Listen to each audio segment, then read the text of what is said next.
Retired Bishop William Curlin, the third bishop of the Diocese of Charlotte, and longtime friend of Blessed Mother Teresa of Calcutta. She will be declared a saint by Pope Francis September 4th in Rome. Bishop Curlin recently shared with the Catholic News Herald fond memories of his friendship with Mother Teresa, a friendship that spanned more than 20 years. I met Mother back in the early 70s in Washington when I was pastor of a parish at that time. It was considered partially slum. The abandoned convent had once been an orphanage and turned into a place for homeless women. And working with the poor in the soup kitchens. And the Archbishop, Cardinal Boyle, asked me if I would meet with her. She was coming to Washington for a meeting with the Catholic Daughters of America, I guess to solicit funds for the poor. So I had the Mass at the National Shrine on that Sunday. And then she said to me in the sacristy, I had planned to see you on Tuesday, could I come today? So I took her to my rectory, and she stayed for hours and hours, and we talked. She called me several times, but one day she called me and said, I will see you such and such a Wednesday. I said, oh, how wonderful, you're coming to Washington again. She said, no, you're coming to Calcutta to give me a retreat. I said, I don't have the money to go to Baltimore, this poor place. And she said, oh, you'll come, and hung up. And I told a friend of mine, and he started laughing. He said, well, she's a saint. And I said, she's bossy. I started laughing. And because I called Mother that night, said that he's going to pay my way over and back. And it was a wonderful experience to meet her and to be with her, where she really began her ministry to the poor of the world. This initial retreat in Calcutta paved the way for more future collaboration with the future saint to serve the poorest of the poor of our society.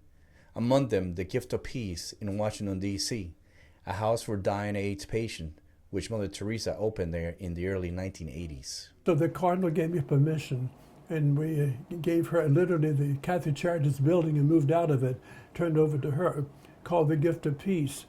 And she appointed me their spiritual director. And so I had maintained that job. I tried to serve the best I could until that was in 1983 we opened it. And then in 88 I was sent to Southern Maryland to be the regional bishop there. And so I had to forego that wonderful ministry. But that was an eye-opener.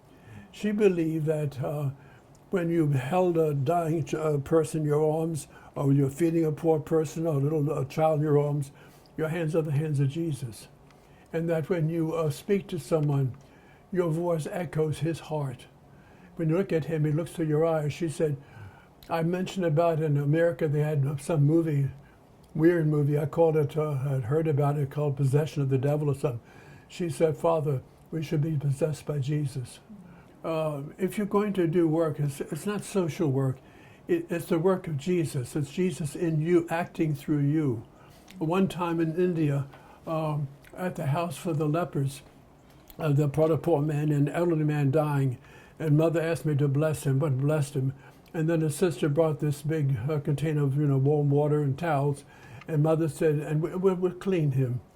Poor man. And of course I know washed her lap. I didn't know what to do. She sensed the uncertainty and smiled. She said, Father, don't fear. She said, if you see with your eyes, you'll see nothing but a leper.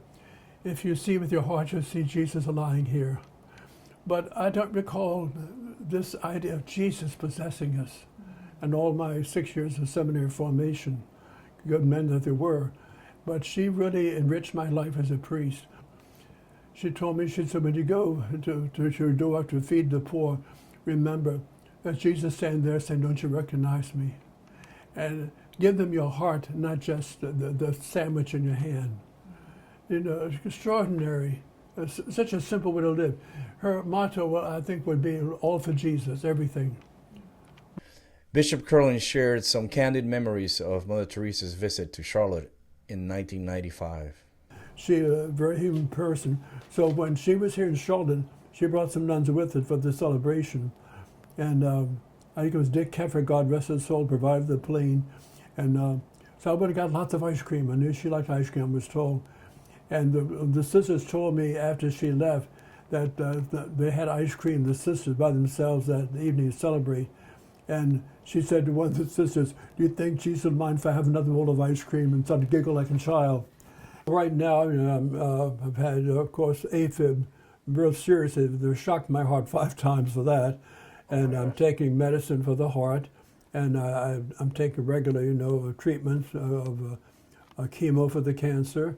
I've asked her, yes, and Mother, I ask you if you're in heaven, to ask the dear Lord to help me with these present illnesses, if it be His will, for a cure, only if I can serve people better. But I don't want this to live. That would be boring. But to know that you brought His love to somebody in need, that's what it's all about, life. Certainly for a Christian.